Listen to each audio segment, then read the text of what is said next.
సదాశివసమారంభాం వ్యాసశంకరమధ్యమాం అస్మదాచార్యపర్యంతాం వందే గురుపరంపరాం. జ్యోతిష్ శాస్త్రాన్ని భావితరాల వారికి ప్రసాదించిన ఋషుల యొక్క పాదపద్మాలకి నమస్కారం చేసుకుంటూ, అలాగే నాకు ఈ జ్యోతిష విద్యను నేర్పిన గురువర్యులు జ్యోతిష బ్రహ్మ కీర్తిశేషులు శ్రీ ఈరంకి సూర్యనారాయణమూర్తి గారు, సూర్యశ్రీ దైవజ్ఞ గారి యొక్క పాదపద్మాలకి నమస్కారం చేసుకుంటూ, ఓం శ్రీ మహాగణాధిపతి నమః, శ్రీ గురుభ్యో నమః, హరి ఓం. వీక్షకులందరికీ నమస్కారం. కన్యా రాశి వారికి ఈ పంచానన యోగము చాలా అద్భుతమైనటువంటి ఫలితాలను ఇస్తుంది. కారణం, ఈ రాశికి షష్ఠ స్థానంలో యోగించేటువంటి గ్రహాల యొక్క సంఖ్య ఎక్కువగా ఉండడం. శనేశ్వరుడు కానీ కుజుడు కానీ ఈ రాశి వారికి అత్యంత అనుకూలమైనటువంటి గ్రహాలుగా మనం చెప్పవచ్చును. అలాగే ఈ రాశి వారికి ఉన్నటువంటి సహజమైనటువంటి చంద్రబలం చాలా యోగ్యమైనటువంటి ఫలితాలకి కారణమవుతుంది. అయితే ఇందులో భృగు షట్కము అనేటువంటి దోషం కూడా ఉన్నది.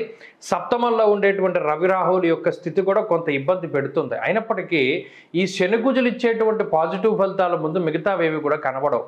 అయితే ఈ వారంలో ప్రత్యేకించి ఫలితాలను మనం చూసినప్పుడు ఉత్సాహంగా కాలాన్ని గడుపుతారు. ప్రత్యేకించి గత వారంతో పోల్చుకుంటే ఈ వారం చాలా ఎనర్జెటిక్గా ఉంటారు, అనగా చాలా ఉత్సాహంగా ఉంటారు. కారణం ఏంటి అంటే, ఏదైనా తలపెట్టినటువంటి కార్యక్రమాలు చక్కగా ముందుకు సాగడం, లేదా ఎవరైతే మిమ్మల్ని ఇబ్బంది పెడుతూ ఉన్నారో వారు మిమ్మల్ని ఇబ్బంది పెట్టకుండా వెళ్ళిపోవడం, అది పనిచేసేటువంటి ప్రాంతం నుండి వేరే ప్రాంతానికి ట్రాన్స్ఫర్ అవ్వడం, లేదా అసలు ఆ వ్యక్తి వేరే కంపెనీలోకి వెళ్ళిపోవడం, ఇలా ఎవరైతే మిమ్మల్ని ఇబ్బంది పెడుతూ ఉన్నారో ఆ వ్యక్తి యొక్క స్థానచలనము లేదా ఆ వ్యక్తి యొక్క ఆబ్సెన్స్ అనేటువంటిది మీకు మరింత ఉత్సాహాన్ని కలగజేస్తుంది. అంతేకాక ఆరోగ్యపరమైనటువంటి ఇబ్బందుల నుండి బయటపడడం, అనారోగ్య సమస్యల నుండి బయటపడడం, అలాగే శత్రుబాధల నుండి బయటపడడం, రుణబాధల నుండి బయటపడడం లాంటి అంశాలు ఈ వారంలో ప్రధానంగా కనబడుతూ ఉన్నాయి. ఇక సప్తమంలో ఉండేటువంటి గ్రహ సంపత్తి మాత్రం కొంత ఇబ్బంది పెడుతుంది. కారణం ఏంటి అంటే, సప్తమంలో రాహువు రవి కలిసి ఉండడం వల్ల సామంత జన విద్వేష మనం చెప్పుకున్నాం. దీనివల్ల ఏమవుతుంది అంటే, ఎవ్వరూ కూడా మాట వినరు, ప్రతి పని మీరే చేసుకోవాల్సి వస్తుంది. అంతేకాక మిస్కమ్యూనికేషన్, మీరు చెప్పినటువంటి మాట ఒకటి, వాళ్ళు విన్న మాట ఒకటి, దీనివల్ల కొన్ని తగువులు, మాట పట్టింపులు, జీవిత భాగస్వామికి మీకు చిన్నపాటి ఈగో ప్రాబ్లమ్స్, లేదా ఇదే కమ్యూనికేషన్ గ్యాప్ రావడం. అంతేకాక జీవిత భాగస్వామి యొక్క ఆరోగ్యం కానీ సంతానం తాలూకు ఆరోగ్యం కానీ కొంత ప్రభావితం చెందుతూ ఉండడం వల్ల వారి మీద మీరు ఎక్కువ కాన్సన్ట్రేట్ చేయవలసి రావడం, ఇటు పని మీద కానీ లేదా వ్యాపారం మీద కానీ తక్కువ శ్రద్ధ పెడుతూ ఉండడం. దీనివల్ల ఏమవుతుంది, డైలీ ఉండేటువంటి ఆ రొటేషన్ మారిపోతుంది. జీవన విధానంలో మార్పులు వస్తాయి. ఉదయం 7 గంటలకు చేయవలసిన పని 9 గంటలకు చేస్తారు. కొన్ని పనులు వాయిదా వేసుకుంటూ ఉంటారు. ఇలా అనుకోకుండా వచ్చినటువంటి ఇబ్బందుల వల్ల మాత్రం కొంత మీరు మానసికంగా ఇబ్బంది పడేటువంటి పరిస్థితులు గోచరిస్తూ ఉన్నాయి.